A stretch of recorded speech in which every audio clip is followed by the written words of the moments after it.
Hi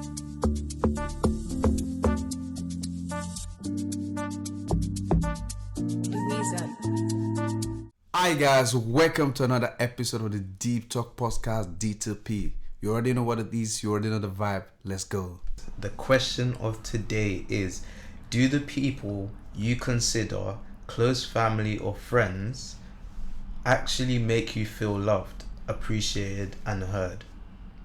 I'll say it again. Do the people you consider close family or friends actually make you feel loved, appreciated and heard?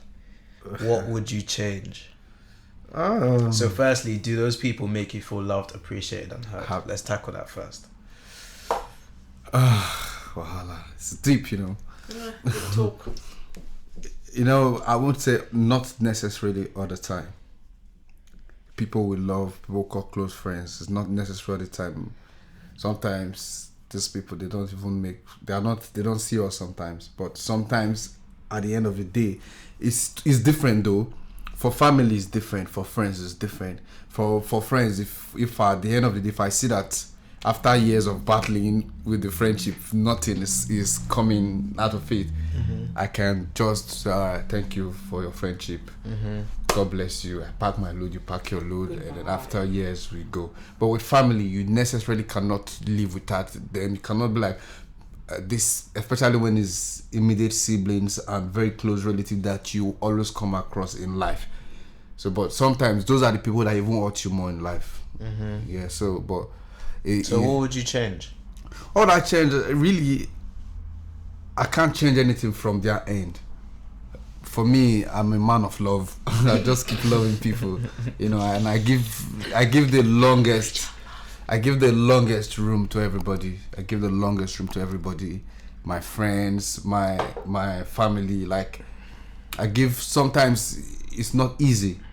It kind of put pressures on me. I thought I'm under pressure just to be like, I really want to give you a taste of your medicine, but it's not in me. Because sometimes there are some terrible friends who stay years without checking on you, and there's some that just leech you, they're just taking off you. It's yesterday I posted on my status how some people just, all they do is just take. They just take. They don't know nothing about the concept of giving. All they just do is take from you. They don't give energy, they don't give resources, they don't give vibes, they don't give anything. They just suck from people, and that's what they do. But sometimes, then again, I'm thinking, how much water can you really steal from an ocean? Like, I've got joy in me, I've got vibes, I've got this energy. So you really cannot, it's not me. It's not on me. You're just it's good. At the end of the day, you realize, oh, whatever I'm taking from this boy is not reducing anything. You just go your way, and I'll go my way. Well, for me, I would say 100% I feel loved and appreciated.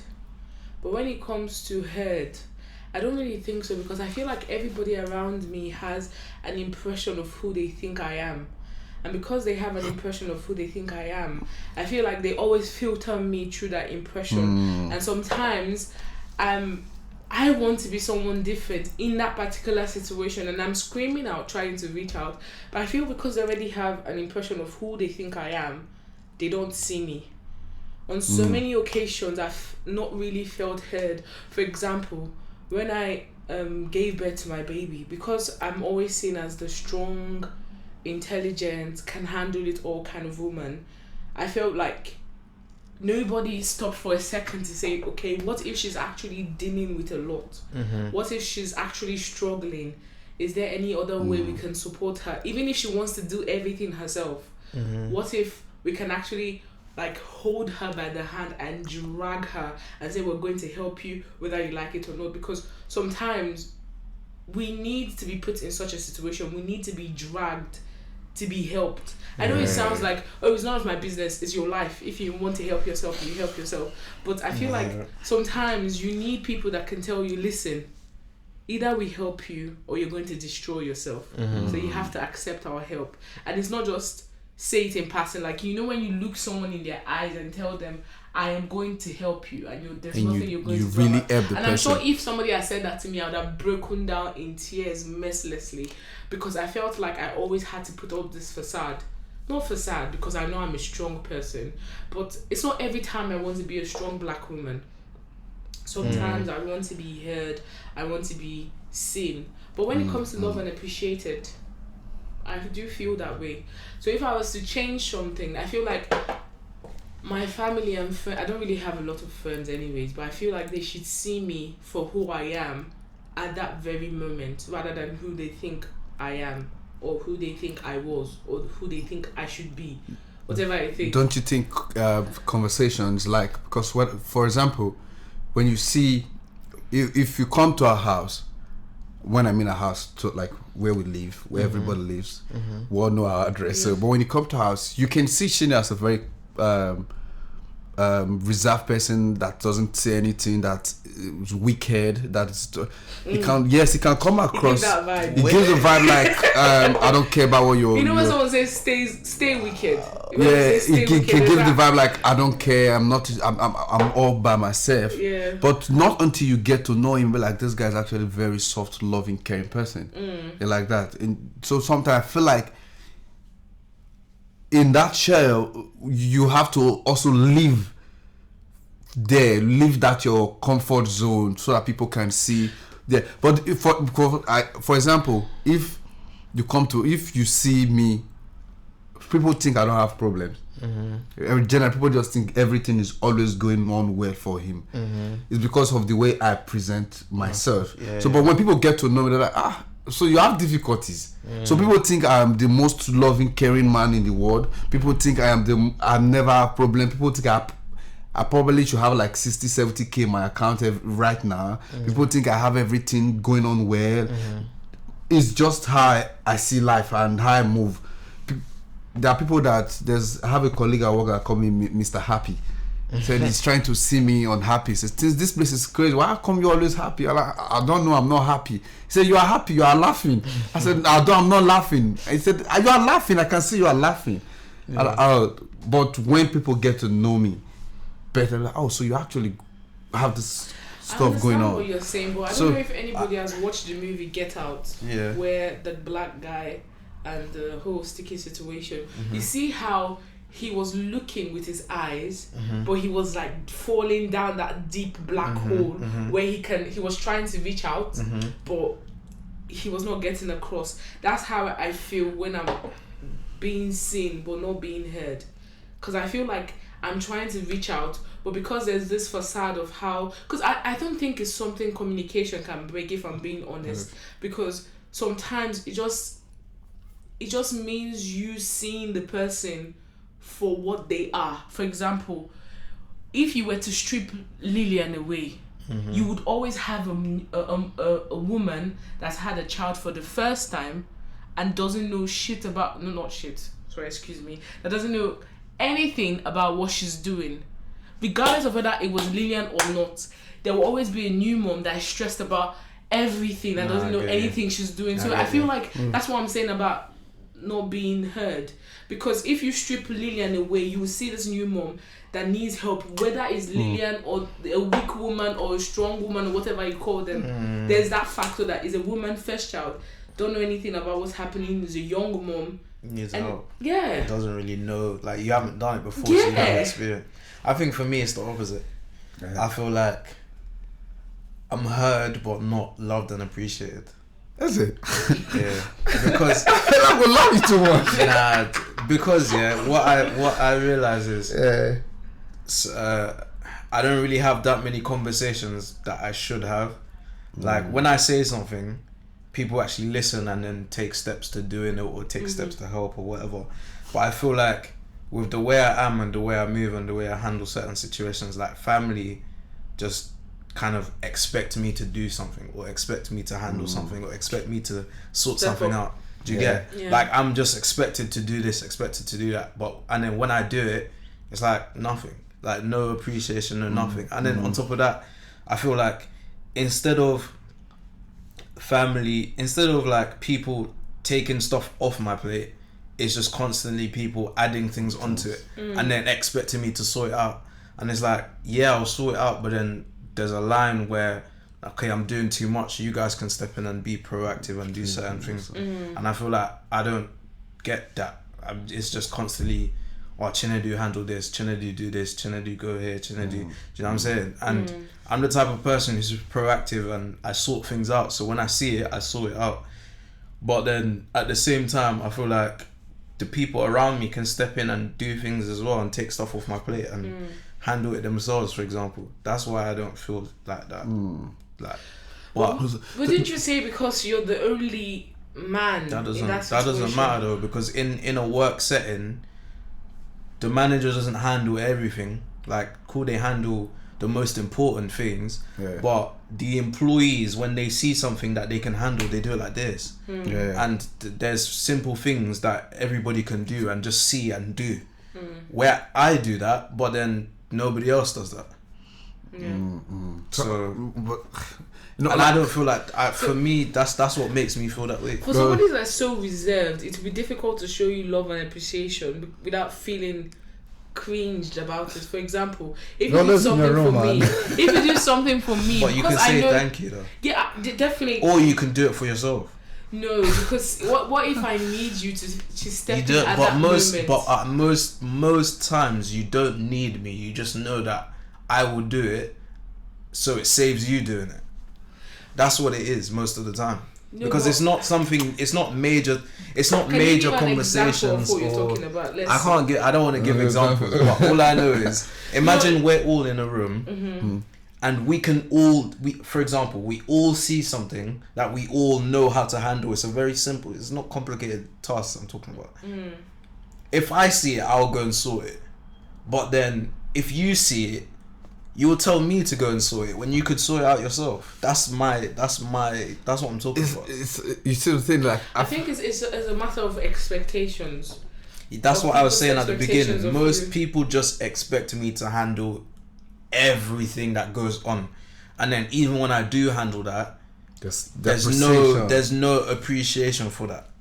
That's why I say, apart from saying thank you, because I don't think every single time you do something, somebody would not say thank you. So I think maybe there's another way appreciation could be shown to you that would be more relatable apart from saying thank you. Because for me, if you do something for me and I say thank you, I don't really know how well to do anything else because of the kind of person you are. Even if not thank you, I think the appreciation more comes from, like, you could think about it and just be like, you know what, I don't want to burden with you with this. I'll either sort it out myself, or I'll try to sort it out myself and then I'll call you or something. But it just feels like every single time there's an issue, instead of trying to sort it out, people sorting out themselves, they just bring it straight to me, and then I sort it. And that puts you in kind of pressure sometimes. It's constant pressure and constant things adding to my plate all the time. I personally like it, but I'm not saying I don't like it. I like the fact that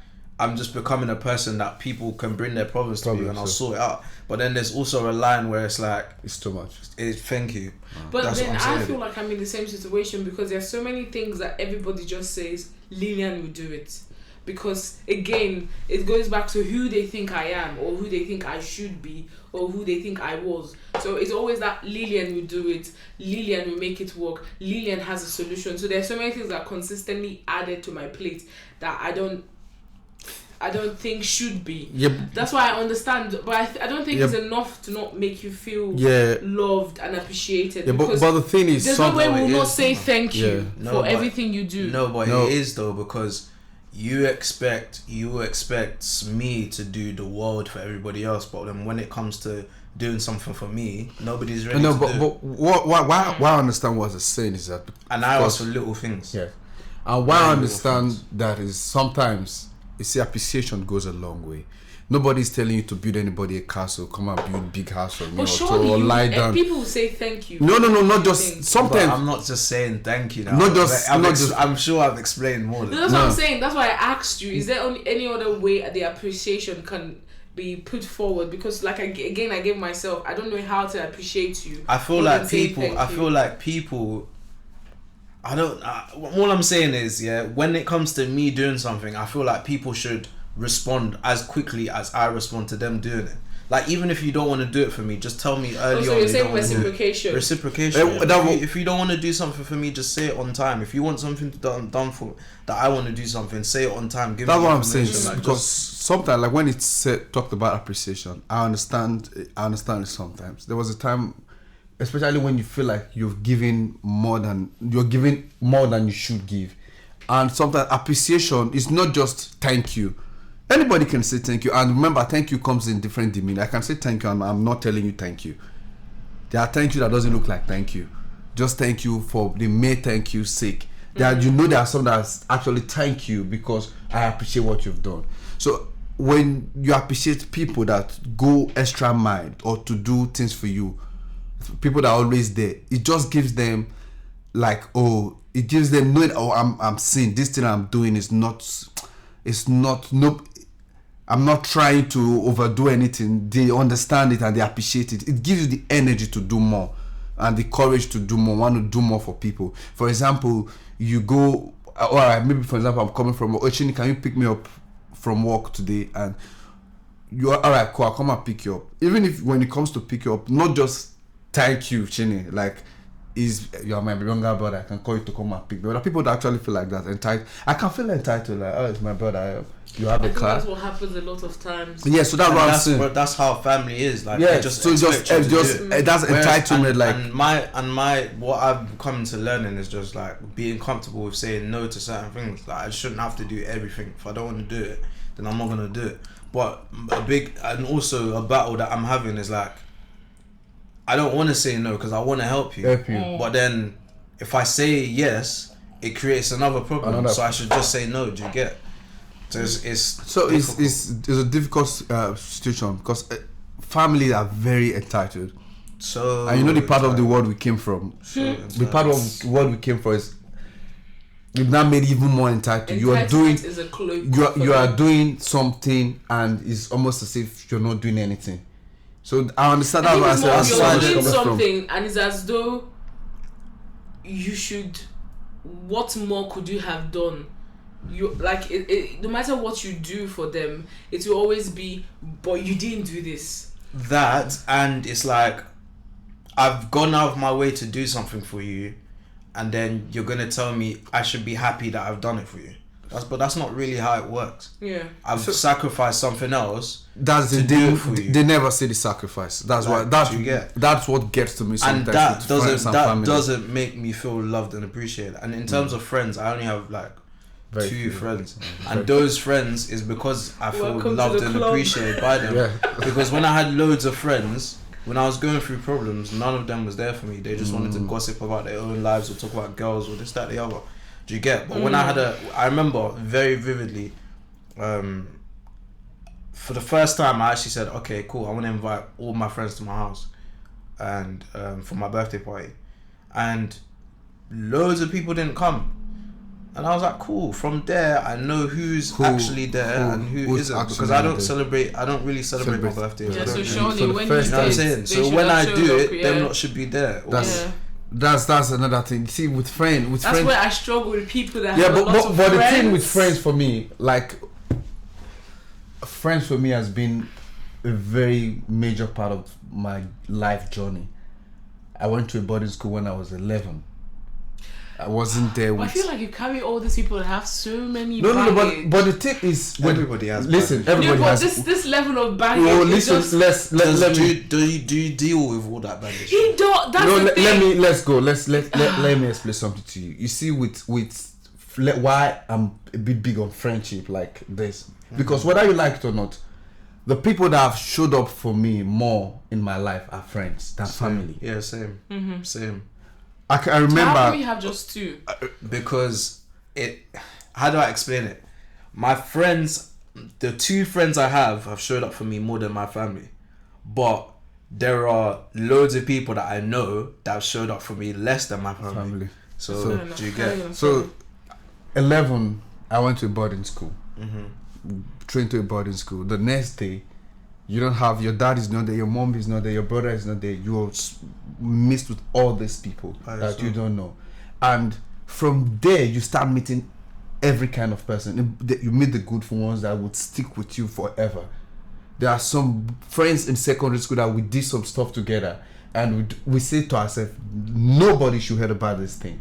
Until date, nobody has heard about it. Wow. And there are some friends in secondary school where we do something together, and the moment they see a teacher bring a cane or like neither, oh, it was Jude. So we started knowing for friends, we know even those ones that are like that, sometimes it's not because they are bad people. They're just because probably they were scared or something. So I've grown with friends enough to see, so I've seen them in odd shades. I've seen the one that you think, oh, this guy is the good guy. Then at the end of the day, they will have to share something that has to do with food. You're wondering, for food, you are doing this to me for food, and this person can be with you for every bad and good thing. They just one day you're sharing food, and they're like, oh no, your portion is bigger than my portion. You're like, oh come on, it doesn't matter. I know it matters if it's not same what friendship is going. For real. And for food, your friendship goes.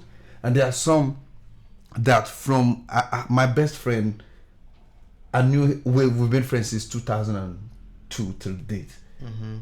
I've seen him like this. There's no deep. Even when there's a deep, he's struggling. Then sometimes it takes few months and it let me know that, bro, you did this thing to me and I wasn't cool with it at all. I wasn't cool. Then I would talk about it. Bro, I would never hurt you intentionally, because the truth is that, apart from people are wicked, but nobody really want to hurt anybody intentionally. Sometimes it's out of selfishness. Except you're a serial killer. It's out of selfishness, and that's why I don't like selfish people.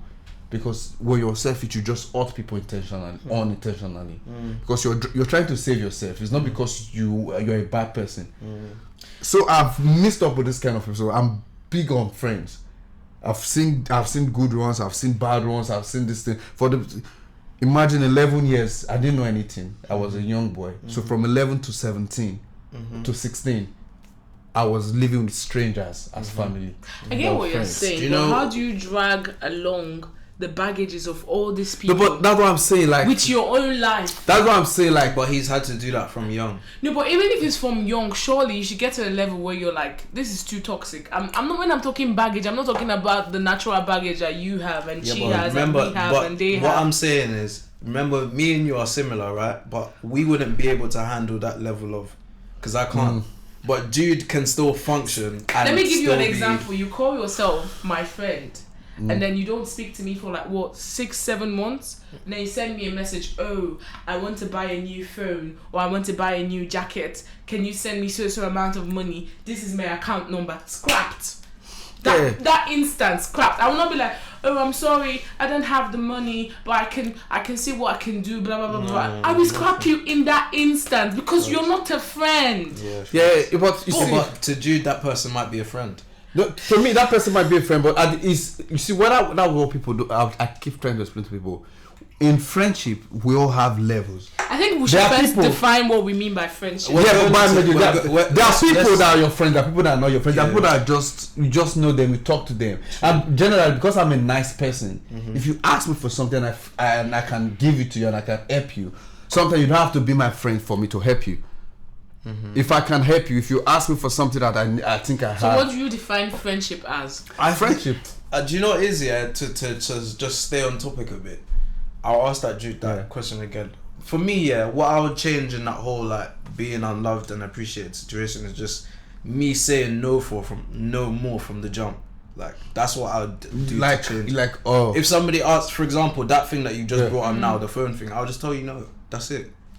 But when it comes to family and close friends, sometimes it feels like you can't. You can't say. But really, in a situation where, all right, you should be saying no. Even if you don't like, if Jude wants to keep that friend, even if you don't lock them off completely, just say no. I'm not doing that for you. But that's what happens when you have a lot of people. You definitely have to be a yes man to an extent. Come on. You have to be. When you have that much friends, you have to be a yes man to an extent. But it's not necessarily that a yes man is bad. No, you could just be the kind of person you are, because there are some people that genuinely want to help people as much as they can. That's what I'm saying. And that involves you saying yes to them on so many occasions. That's what I'm saying. But then, how does that not compromise you? That's what I'm saying. It has, for me, anytime I feel like that, it has compromised me. Even for family. And you know what? Yeah, I'll be real. The reason I don't have many friends is because I don't like the emotional side of life. I'll be honest. That's just honest.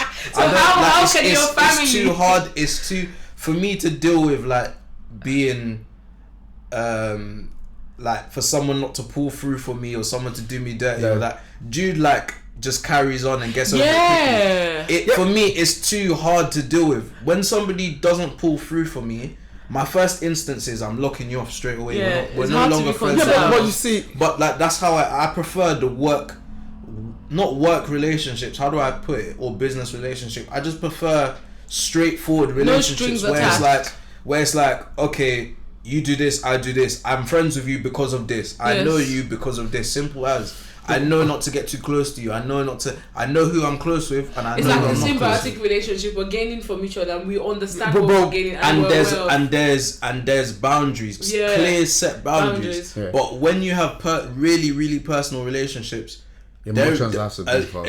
Emotions, lines are so blurred. All of this stuff, and I don't. But the truth is, how I deal with stuff like that is like I said. I keep telling people, I said, how much water can you really steal from an ocean? I tell people, I said, bro, pollution? I said, plastic. No, you still can't steal. You still can't steal. No, because they may not be trying to steal your water. But they could legitimately try to pollute. But what I'm saying is that you see, when you throw plastic to the ocean, you've been to the beach, it brings it back. You see, I always say that. I say that to people. I first of all, I move with your energy. I move with your energy. There are people that I meet that which should have been good friends, but the first few times we met, probably the energy was low. Just go your way, because one, I tell people I have goodness in my heart, and that's all I can give. There's nothing else. If you try to do me bad, but whether you like it or not, it's what I keep telling people. There are people that are in your life just to take. Sometimes it weighs me down. Not like just last night I was feeling and put things on my life. I just still have feeling because. But then again, I'm thinking like I hear like you can't. How much water can you steal from an ocean? Use the big buckets in the life. Steal what you can steal. Do what you can do. The ocean, God knows how you just still feels it. So that's why I keep telling people that there are people that actually in your life you don't know. They come into your life for just what they want to gain. You don't. I mean, innocently, I don't know. I'm just giving you what I think I can give you. If you start going and stay, you are taking advantage of it. Even one family day, also. Family do that a lot. For me, it's family do that a lot. Do you think with friends that they don't feel entitled? If you tell your friend I can't give you, and for some time, and the friend might have grudges or whatever, but it get to a time you'll be like, it's not my brother, it's not my sister. You go. But with family, when you tell them no or you tell them yes, even if you, for example, if you give a family. We buy a shoe for a family and your shoe is, let's say, 150 quid, and you buy me 50 quid shoes. They can be like, so you bought me 150 pounds and you bought yourself 150. See this life. You still look at that's just family. They just always feel entitled. It's easier when you. It's very easy when you're not you're the kind of person that gets over the emotional part very quickly. And I don't, which is why I like work relationship. I prefer work relationship. Me too. It's easier because do you know what? It's so much easier. It's just I just don't. It's easier because if we're working together with there's an understanding. There's a common goal. There's an understanding. I'm gonna do this to put the foot forward. You're gonna do this to put the foot forward. We'll be walking together to get that goal done. There's no emotions. There's no expectations. It's literally just simple work. And even in cases where there are expectations, there are still very clear cut boundaries. So your expectations can't go past what the boundaries exist. For example, if there's a work relationship, you will not feel some kind of way if you don't come to my barbecue. But and then again, let's remember. For me, it's work relationship as in don't even invite me to. You shouldn't feel comfortable inviting me to your barbecue anyway. Do you get this guy's wild? It's the realness. You shouldn't even.